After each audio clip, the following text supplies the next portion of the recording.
Bismillahirrahmanirrahim. Assalamu alaikum wa rahmatullahi wa barakatuhu. Rabbi shrah sadri wa yassir li amri wahlul 'uqdatan min lisani yafqahu qawli. How is everyone? How is your Ramadan going?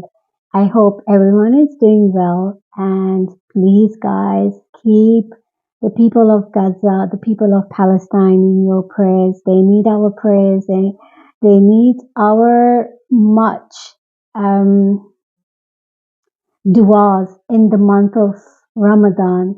I know I keep repeating myself and I keep saying we cannot do much for them, but Allah subhanahu wa ta'ala has given us this opportunity in this month of Ramadan where we can make dua for them. Inshallah, may Allah subhanahu wa ta'ala make it easy for them. And yeah, so today's topic is kind of very interesting topic. It is for all these wonderful ladies, my wonderful sisters who are looking to get married, inshallah, or maybe in the process of getting to know someone. So here are a few red flags they need to watch out and, take this as a guide. Hopefully, this should be beneficial to anyone and use this as a guide when you are looking for your potential Muslim husband, inshallah. So, Bismillah ar-Rahman ar-Rahim. So, we have seen and heard many people going through devastating marriages that end up in divorces. Unfortunately, may Allah subhanahu wa ta'ala ease their situations.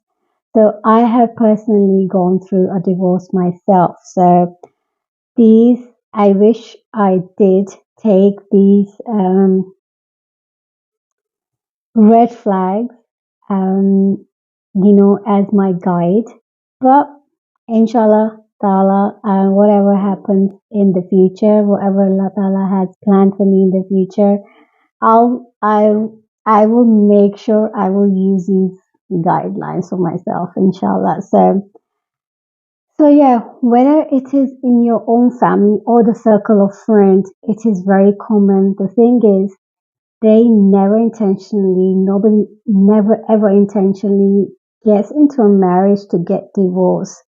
So we normally think to ourselves, where did we go wrong? I did ask myself this question, where did I go wrong?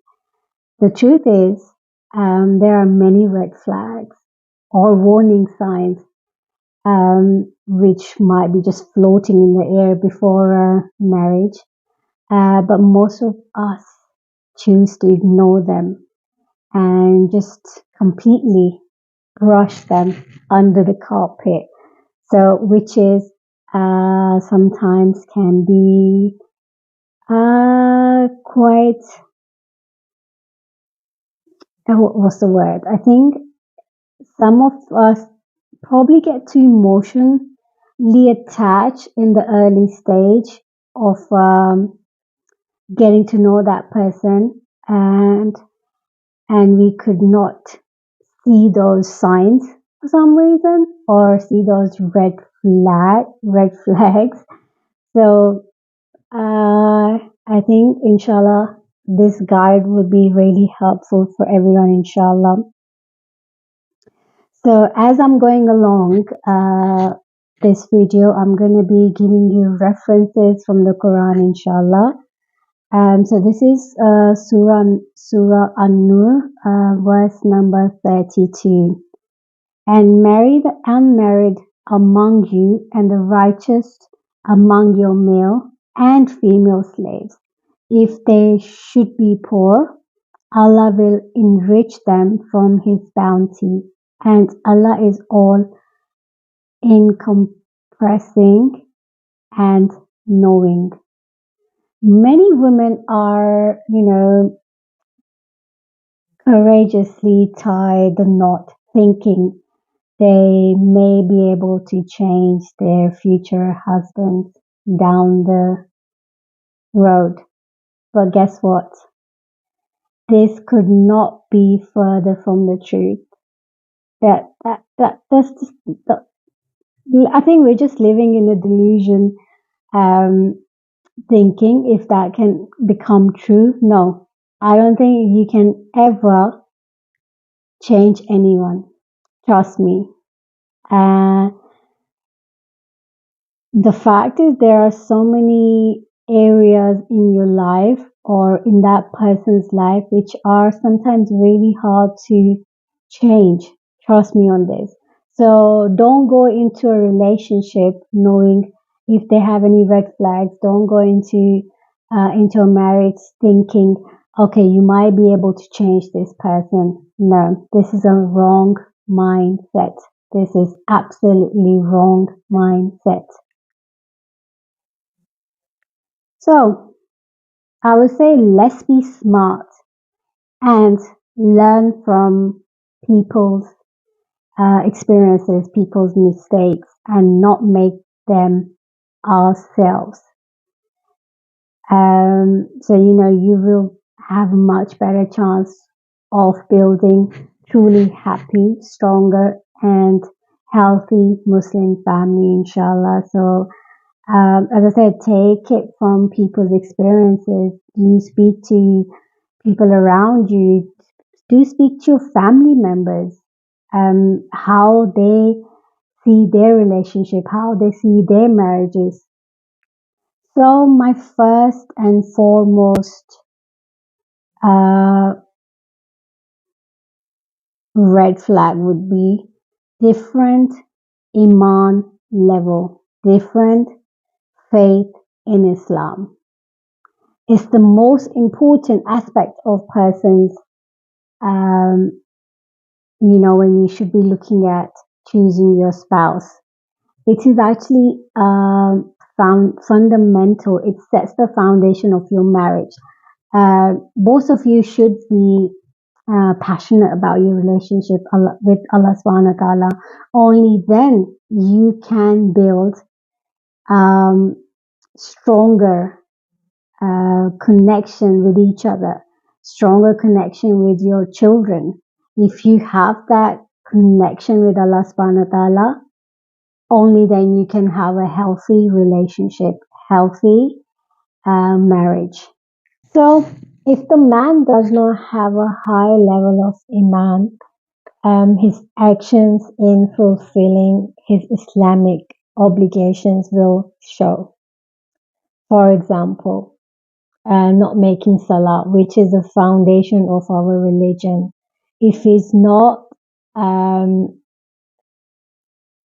making his 5 times a day salah, or if he's being lazy, or if he's always late, or if he's always reluctant to read the Quran, does not follow the Islamic teaching of our Prophet Sallallahu Alaihi Wasallam or Quran, I would say, women, please, my sisters, do not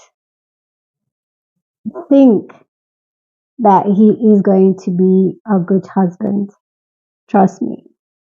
Many women do not regard Iman as highest criteria in the future spouse until they face struggles in the marriage. Start getting closer to Allah and you want to instill Islamic values in your children. So as you know that man is a leader of their house. If he doesn't have that foundation, if he doesn't do his 5 farad, 5 time prayers in the family, if he doesn't even do that, how do you expect him to be a better father or a better husband? So this is the most important thing to have, to seek the deen in your spouse. I cannot emphasize much on this. This is the most important trait to look for when you're looking for your spouse. So my second red flag would be a mysterious man. So you asked me what mysterious man is. Um, I good, honest man will have nothing to hide. Even if it's good, bad, or ugly, he will be upfront in all the situation with you, and he will truly values his partner. Or on the other hand, a man who keeps his past or certain parts of his life a secret, or maybe hiding his true colors from you.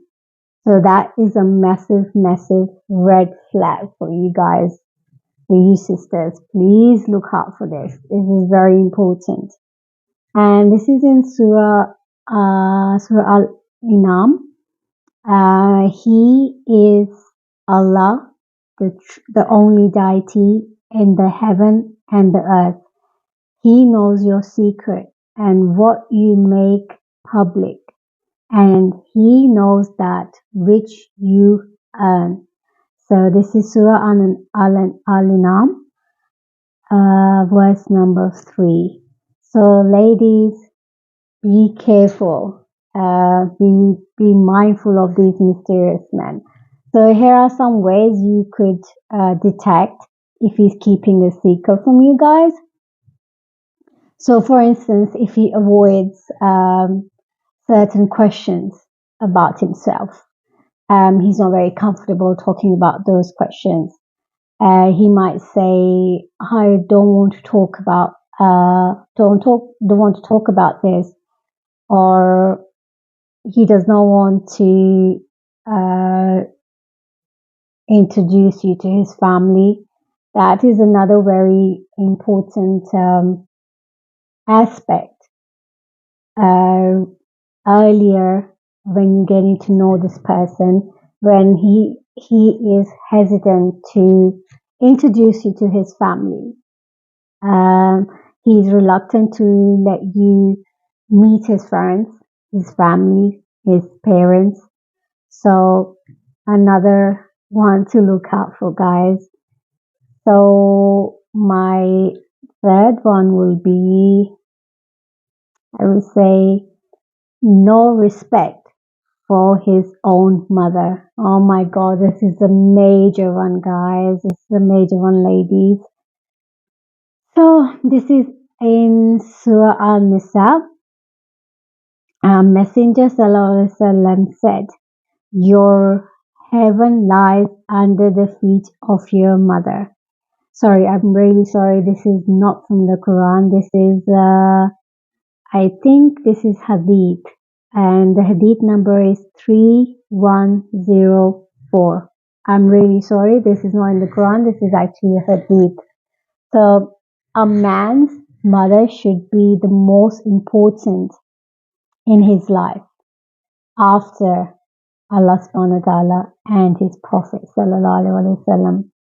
If he's not treating his mother in a correct manner with utmost respect, what makes you think that he will respect you? See, what makes you think that he will respect your daughter? So this is something to really, really think about. Honestly, observe how he treats his mother, how he speaks to her. Does he speak to her in the kind way, in the kind voice? Does he help her around the house? Does he respect all his friends?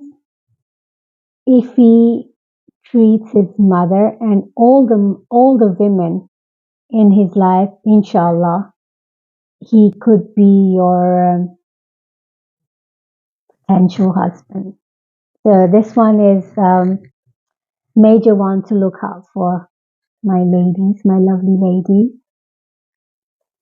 So my fourth red flag would be abusive or manipulation warning signs. So what does that mean? So for instance, no one gets into a relationship thinking they will be abused. These things happen unexpectedly later in the marriage. But there are clear signs which you can detect earlier on. For instance, um, does he have anger issues? So you can look out for this. Does he have anger issues? He confesses his love for you too soon, before even knows you deeply. I have had this instance where I was talking to this lady. I was talking to this sister.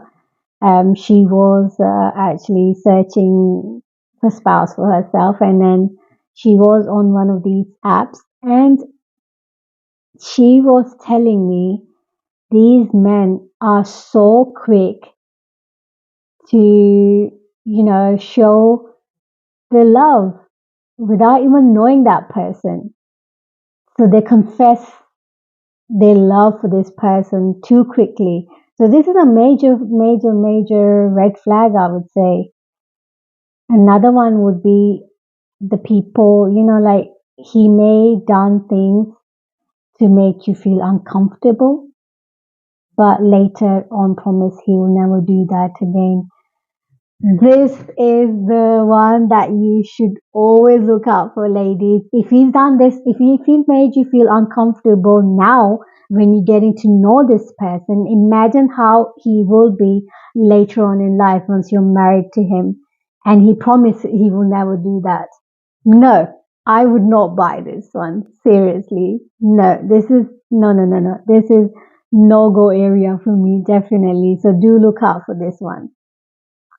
And I think I've spoken to many people, many women, and they admit they have seen these signs earlier on in marriage, but somehow they ignore them, thinking, again, as my previous point when I said that they think that they can change a man after the marriage, or, but in the reality, once you have become his possession, he will not hesitate to be more aggressive with you.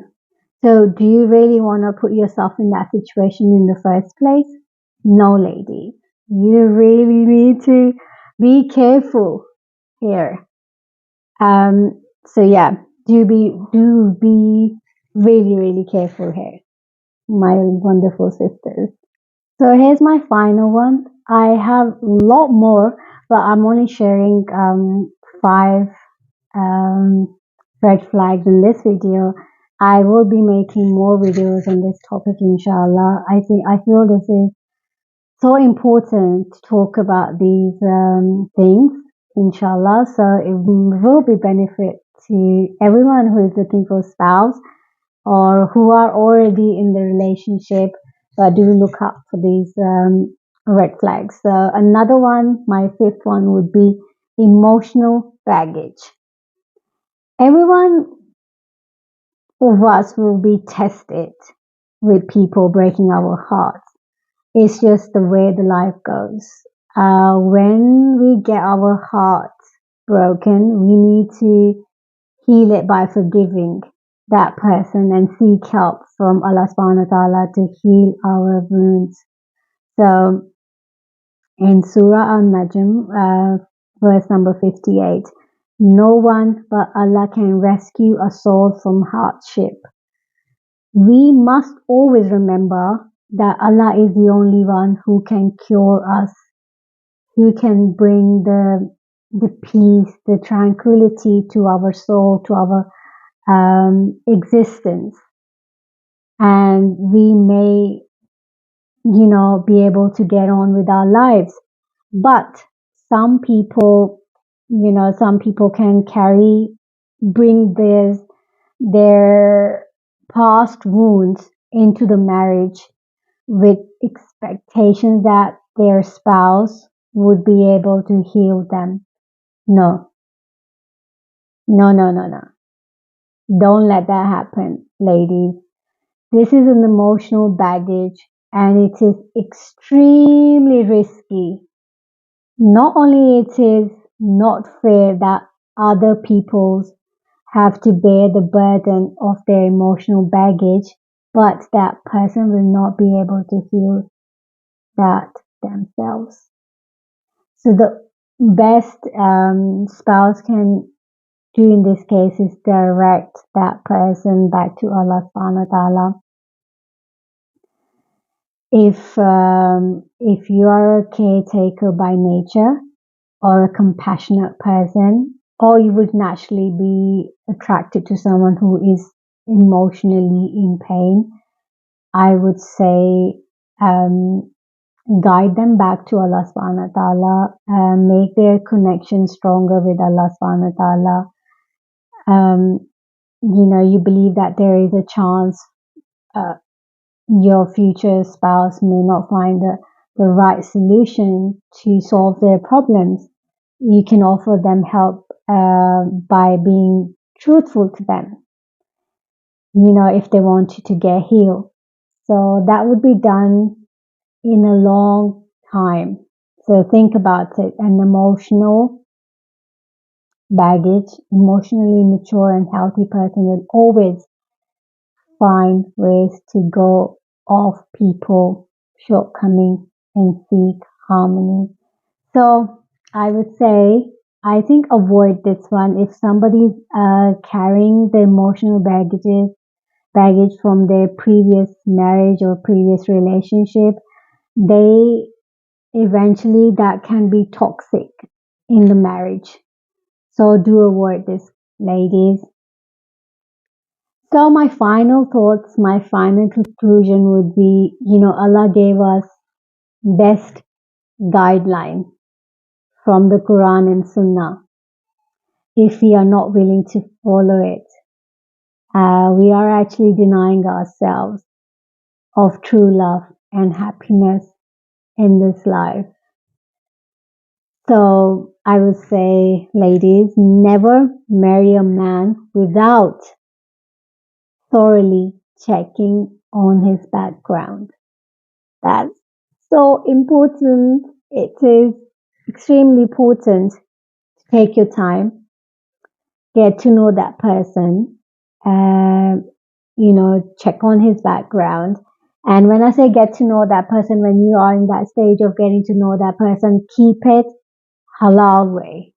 Always meet that person with someone presently being there. So that's why it is highly recommended when you are getting to know someone, and if you are a lady, have your wali present at the time.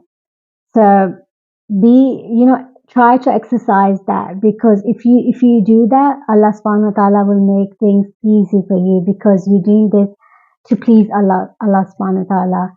And having your wali there, I think they can be a better